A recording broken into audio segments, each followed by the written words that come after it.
हम देखेंगे कि मैथमेटिक में इसका क्या यूज़ है, इसके क्या इंपॉर्टेंस है, इसको रिप्रेजेंट कैसे करना है, हम ये देखेंगे। वास्तव में जो अवकलन होता है वो डिफरेंट है ना, वो किसी भी फंक्शन में x के रिस्पेक्ट में परिवर्तन की दर यानी कि with respect to x rate of change है ना, उसको ज्ञात करने का क्या है, विधि है, एक प्रोसेस है। अब यदि मैं एक फंक्शन लूँ, जैसे कि मेरे पास एक फंक्शन है y equal to f of x, ये एक मेरे पास क्या है, फंक्शन है। तो x में यदि मैं क्या करती हूँ, इस x में अगर परिवर्तन हो तो उस x में परिवर्तन के सापेक्ष f ऑफ x में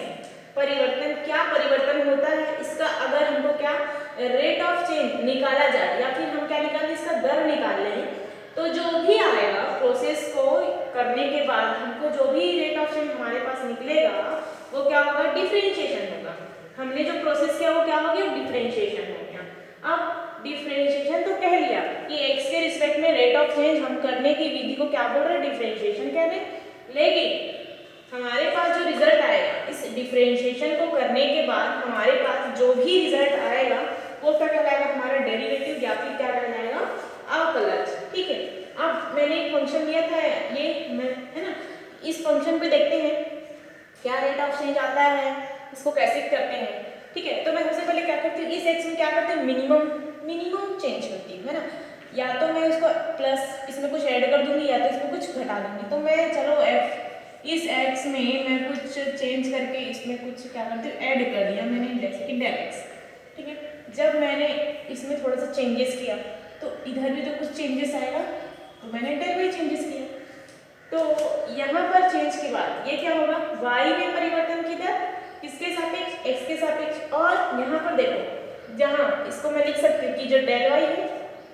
वो क्या है, x में परिवर्तन की दर, और ये जो डेल y यहाँ पे वो y में परिवर्तन की दर ये होगा। अब देखो हमने जो परिवर्तन किया वो क्या था, यहाँ से यहाँ गया, यानी कि ये हमारा क्या है, परिवर्तन है। तो इधर क्या चेंजेस आएगा वो देखो, इधर का चेंजेस y फर्स्ट वाला हमने पहले लिख लिया, फिर चेंज के पहले यानी कि ये f ऑफ x। अब फिर क्या लिखूंगी, वेरिएबल जो चर है, चर राशि यानी कि वेरिएबल में परिवर्तन, ये पहले ये था फिर ये हो गया, यानी कि वेरिएबल में परिवर्तन क्या हो जाएगा, डेल x माइनस एक्स। अब यहाँ पर देखो, जब मैं इसमें इसकी वैल्यू के यहाँ पे ये रख दूंगी और इसकी वैल्यू ये रख दूंगी यहाँ से y, तो फिर हमको क्या मिलेगा, y plus del y minus y. ठीक है, अपॉन यहाँ पर तो वैल्यू सेम है, कुछ इसमें चेंजेस आएगा नहीं, ये और ये कैंसिल हो जाएगा, क्या बचेगा, डेल एक्स बचेगा। फिर यहाँ से देखो y से y कैंसिल, तो del y upon del x, यानी कि हमारी जो वैल्यू है क्या, f of x plus h minus f of x upon x plus del y minus x equal हो जाएगा इसके del y upon del x. ठीक है, अब यहाँ पर आप देखेंगे कि फलन f में x के सापेक्ष जो परिवर्तन की दर है यानी कि जो रेट ऑफ चेंज है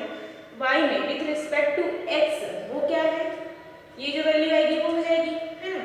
अब मैं बोल रही हूँ कि जो चेंज आया rate of change in y with respect to x, ये जो है उसमें जब मैं इस दर में x की एक बहुत छोटी क्वांटिटी लूँ,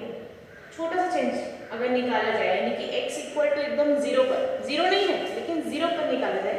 तो फिर क्या हो जाएगा, लिमिट लग जाएगा, लिमिट टेंस करेगा किस पर, जीरो पर। बहुत छोटी है क्वांटिटी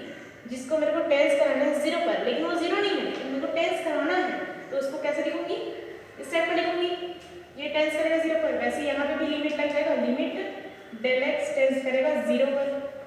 मैंने लगाया। यानी कि जो डेल एक्स की वैल्यू है यहाँ पे और यहाँ पर, इस डेल एक्स की वैल्यू कभी भी जीरो होगी क्या, नहीं, अगर जीरो जाएगी तो क्या होगा, नॉट डिफाइंड हो जाएगा है ना, यहाँ पे जीरो नहीं होगा वैल्यू, लेकिन जीरो के बहुत ही नजदीक होगा, करीब होगा। अब यहाँ पर देखो,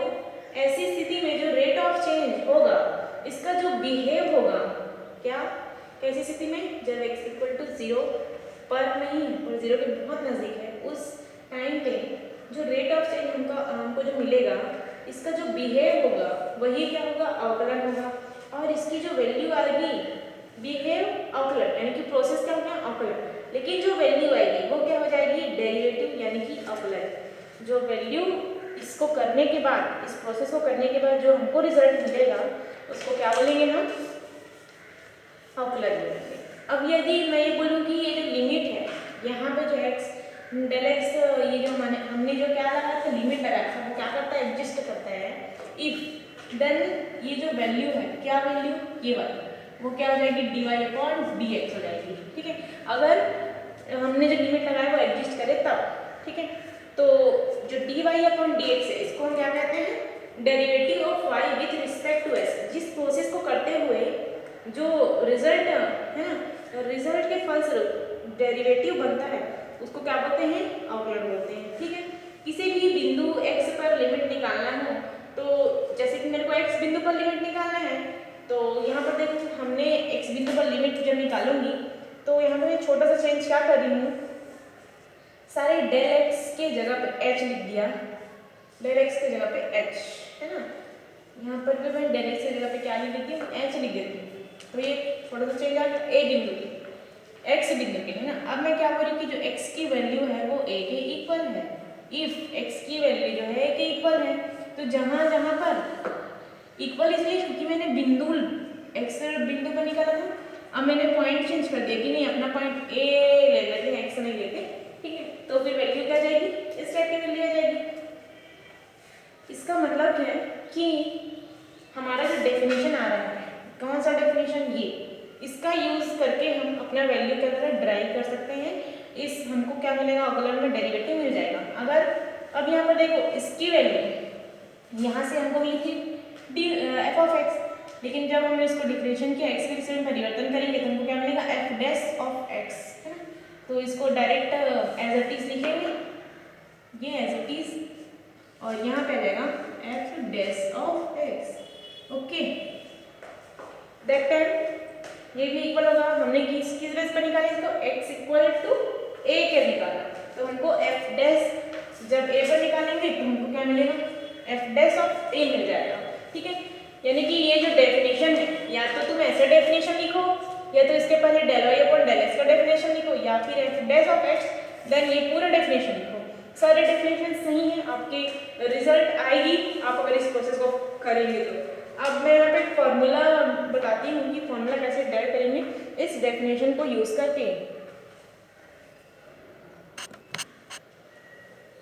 हम यहाँ पे एक फॉर्मूला डिराइव करेंगे, क्या, ये एक फॉर्मूला है जिसको डेफिनेशन के बेस पे कैसे निकालना है मैं आपको ये बताऊंगी। तो हमको ये दिया हुआ है जहाँ पे n की वैल्यू क्या है, रेशनल नंबर में बिलोंग करती है, और y इक्वल है किसके, xn के, तो इसको ऐसे लिख सकते हैं, ऐसा हमको दिया है। ठीक है, तो हम सॉल्यूशन में आते हैं dy अपॉन dx, हमने वैल्यू डेफिनेशन से डायरेक्ट लिखेंगे तो y की वैल्यू हमको क्या मिली है, x है। हमने क्या लगाया, डेफिनेशन लगाया, लिमिट h टेंड्स करेगा 0 पर, f of x plus h minus f of x upon h आ गया। अब देखो यहाँ पे देखो f ऑफ x की वैल्यू तो पता है हमको क्या, x है, f ऑफ x की वैल्यू x है, तो f of x plus h की वैल्यू क्या हो जाएगी, x प्लस h की पावर है। फिर से f ऑफ x की वैल्यू x है, f of x plus h की value f of x plus h की पावर है। ठीक है, अपॉन h। अब ये जो है इसको हम रूल क्या लगा सकते हैं, द्विपद प्रमेय, बाइनोमियल थ्योरम से हमने क्या लिखा, इसकी वैल्यू xn(c)(1), यानी कि यहाँ पर जो है x की घात क्या हो जाएगी, घटते जाएगी, और h की घात क्या होगा, बढ़ते जाएगा, यानी कि h का पावर जो धीरे धीरे क्या होगा, बढ़ते जाएगा। यहाँ पे h की पावर क्या है, 0 है। फिर ये x की वैल्यू कम हो जाएगी, तो xn-1 xn-2 डेश x एक जगह ऐसे कि x की वैल्यू 0 हो जाएगी। ठीक है, और किसी का भी पावर अगर 0 हो तो उसकी वैल्यू क्या होती है, 1 होती है। ऐसे ही पूरा हमने लिखा, फिर लास्ट में xn है माइनस xn लिख दिया अपॉन h। अब देखो ये xn से ये xn कैंसिल, बचेगा क्या, ये पूरा टर्म बचेगा। ठीक है, क्या ये वाला टर्म बचेगा पूरा, ये बचेगा, और यहाँ पे जितने भी वैल्यू आएंगे ये बचेंगे। अब यहाँ पर देखो एक कॉमन चीज कि जो h है वो क्या है, सब में क्या है, कॉमन आएगा। ठीक है, यहाँ पे पावर क्या आ जाएगा, n हो जाएगा, यहाँ पे h क्या हो गया, सब में कॉमन होगा, तो कॉमन है इसलिए h हमने बाहर निकालेंगे और h से h क्या हो जाएगा, कैंसिल हो जाएगा। अब क्या बचेगा वो लिखते हैं, लिमिट h टेंस करेगा 0 पर, एंड यहाँ पे आ जाएगा n(c1) x की पावर n-1 प्लस यहाँ पे n(c2) x की पावर n-2 h। ठीक है, plus del del del h n-1 अब हम लोग जब लिमिट लगाएंगे h टेंस करेगा 0 पर, तो जब लिमिट लगाएंगे तो क्या हो जाएगा nc1 हो जाएगा और x की वैल्यू x माइनस ये हो जाएगी। अब यहाँ पर देखो nc1 है ना, ये हमको पता है, हमने पिछले क्लास में पढ़ा हुआ है, तो इसकी वैल्यू क्या रहेगी यहाँ से n1 है ना, इससे डायरेक्ट n, फिर ये आ जाएगा x n माइनस 1, यानी कि हमको जो डिराइव करना था डेरिवेटिव वो हमको यहाँ पे डेरिवेटिव मिल गया है कि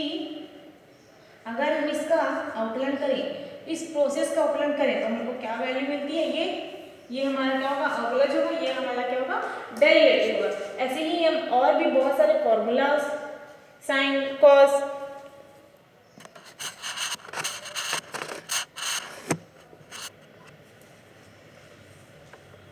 यहाँ पर देखो हमने एक दूसरा फॉर्मूला डिराइव करने के लिए एक दिया है कि d/dx sin x, इसकी वैल्यू हमको डिराइव करनी है, यानी कि इसका डेरिवेटिव लाना है अवकलन के थ्रू। तो हमने सॉल्यूशन किया, हमने एक मान लिया है कि y इक्वल टू क्या माना j, फिर हमको के हम इसको ये भी लिख सकते कि f ऑफ y एक फंक्शन है ना, तो ये भी लिख लिया। अब देखो कि f ऑफ y नहीं है ना, यहाँ पे f ऑफ x ये और f of x plus h अगर ले तो क्या हो जाएगा इस x में प्लस h, बस। अब देखो हमने डेफिनेशन से यहाँ पे डेफिनेशन लगाया d/dx y होता है यहाँ पे, तो y की जगह पे ये लिख दिया dy/dx इनकी d sin x on dx, d/dx sin x equal to limit लगाया h टेंस करेगा 0 पर sin x plus h minus sin x upon h, ठीक। अब यहाँ पर देखो लिमिट h टेंस करेगा 0 और यहाँ पे इसकी वैल्यू, इसकी तो नहीं, इसकी sin c प्लस d, इस फॉर्मूला से हम इसको यूज कर सकते हैं, है ना, sin c सॉरी माइनस है ना, sin c minus sin d, इस फॉर्मूला लगाएंगे तो इस फॉर्मूला से हमको क्या मिलता है 2 cos c plus d into sin c minus d, ये मिलता है। तो हम यहाँ पे लगा लिए 2 cos c क्या c प्लस d, यानी कि ये c है ये d है, तो प्लस किए दोनों को, ठीक है, तो ये मिला। फिर क्या मिलता है यहाँ से, फिर माइनस कर दिया दोनों का, ठीक है, जब माइनस करेंगे तो और ये प्लस कर, ठीक है, अपॉन क्या गया h आ गया। अब देखो यहाँ पर ये दोनों ऐड हो जाएगा 2x प्लस h अपॉन 2, तो 2 से 2 कैंसिल यानी कि x फिर h अपॉन 2, फिर यहाँ पे साइन, फिर यहाँ पे x से x कैंसिल तो h अपॉन 2, ठीक है। अब यहाँ पर देखो कि जब हम इसमें लिमिट पुट करेंगे तो ये तो वैल्यू आएगी इसकी, लेकिन ये क्या हो जाएगा 0 हो जाएगा। अगर ये वैल्यू 0 आ गई तो ये क्या होगा नॉट डिफाइंड हो जाएगा। तो हम यहाँ पे कुछ ऐसा वैल्यू पुट करते हैं कि क्या हो कैंसिल हो जाए, तो हम इसको क्या करेंगे साइन ये मैंने लगाया, इसको अलग टर्म ले लिया, इस h को मैंने इधर ट्रांसफर किया और अब इस h को कैंसिल करना है इससे, तो h अपॉन 2, अगर यहाँ पे अपॉन किया तो हमने इंटू भी किया 2 का, ये और ये कैंसिल। अब मैंने लिमिट पुट किया फिर से, तो 2 cos x, ठीक है, ये तो कैंसिल, ये तो 0 हो गया, प्लस x तो x बचा, फिर ये 1 ये 2 है तो 1/2 यहाँ पे आ जाएगा, और जब यहाँ पे लिमिट लगेगी तो x तो है ही नहीं, तो क्या रहेगी वैल्यू 1 आ जाएगी, तो 2 से 2 कैंसिल, तो क्या आएगा cos x, फिर d, यानी कि हमारे पास जो हमने ये लिया था तो d/dx sin x equal to क्या आ जाएगा cos x आ जाएगा। यानी कि जब इसका अवकलन किया तो प्रोसेस करने के बाद हमको रिजल्ट क्या मिलता है cos x, और इस cos x को क्या बोलते हैं डेरिवेटिव, यानी कि साइन का डेरिवेटिव क्या होता है cos x। इसको जनरली सब लोग पढ़ते हैं कि अवकलन है, बट इसको अवकलन नहीं बोला जाता, sin x का डेरिवेटिव क्या होगा cos x होगा। वैसे ही हमने बोला था कि बहुत सारे फॉर्मूला इसके बेस पे निकाल सकते हैं, तो मैं आपको बता देती हूँ कौन कौन से फॉर्मूलाज हैं जिसको आपको निकालने हैं। तो dy/dx cos x, dy/dx e की power x, dy/dx log x, ये सारे वैल्यू इसी फॉर्मूला से एज इट इज फाइंड होंगे अगर आपको फॉर्मूला पता है तो, यानी कि यहाँ पर फॉर्मूला चेंज होगा, जब cos लगाएंगे तो क्या होगा sin c minus sin d, ये तो ठीक है ना, यहाँ पे क्या है cos x cos c minus cos d का फॉर्मूला लग जाएगा, तो उसका फॉर्मूला क्या होता है मैं आपको बता देती हूँ। अब घर पे इसको सॉल्व कीजिए, 2 sin c plus d upon 2 और sin d माइनस c, यहाँ पे क्या था c माइनस d, वहाँ पे क्या हो जाएगा d माइनस c अपॉन 2, और वहाँ पे क्या आ जाएगा साइन और साइन आएगा, यहाँ पे भी साइन यहाँ पर भी साइन, cos साइन नहीं आएगा, ठीक है। ऐसे ही फॉर्मूला का यूज करके आप सारे फॉर्मूला को क्या कर सकते हैं डिराइव कर सकते हैं।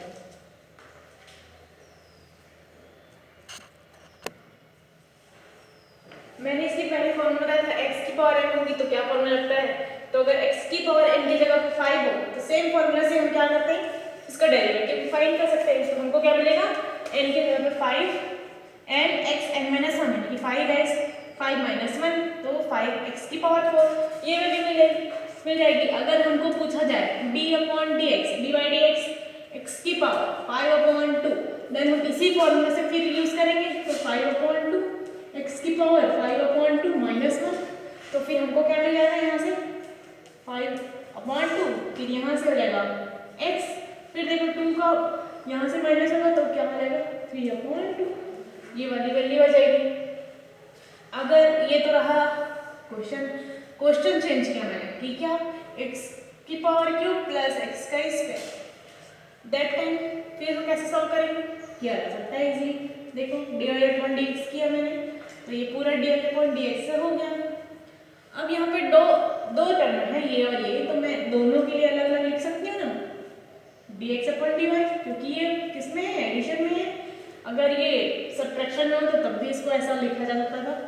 मैंने लिख दिया। अब क्या होगा यहाँ से 3x की पावर 3 minus 1 यानी कि 2 प्लस हियर 2 x की पावर 2 minus 1 यानी कि 1, तो ये इसका आंसर हो जाएगा। अगर मेरे को और एक दे दिया जाए x की पावर 5 3, अगर ऐसा दिया है x की पावर 5 प्लस 3x की पावर क्यूब प्लस 5, अगर मेरे को ये दिए तो फिर कैसे निकालूंगी, फिर मैं इसको क्या करूंगी, देन हमको क्या मिलेगा, ये यहाँ से देखो d/dx x की पावर 5 प्लस हियर d/dx क्या हो जाएगा 3x क्यूब प्लस d/dx, ठीक है। अब यहाँ पे क्या मिलेगा हमको, ये यहाँ से 5x की पावर 4 हो जाएगा, ठीक है। यहाँ पे क्या आएगा 3 तो आएगा कॉमन बाहर, 3 × 3 यानी कि 9 लिख दो डायरेक्ट 9, फिर x की पावर 2 प्लस, तुमको पता है कि कभी भी कांस्टेंट वैल्यू की वैल्यू क्या होती है, ऑपरेंड में 0 होती है, तो 0, देन हमको क्या वैल्यू मिलेगी x की पावर 4 प्लस 9x², ये क्या होगा हमारा आंसर। तो आप आंसर कभी भी जब लिखेंगे तो कैसे लिखेंगे, x की पावर 5 प्लस 3x का क्यूब प्लस 5 का dy/dx इक्वल हो किसके की पावर 4 प्लस 9x², ब्रैकेट के अंदर ही आपको लिखना है, ठीक है। अब आगे हम लोग देखते हैं, तो ये ब्रैकेट वाला लिखा करो, ज़्यादा अच्छे से क्लीन दिखता है। अगर मेरे को 2 टर्म्स दे दिया जाए और मुझे पूछा जाए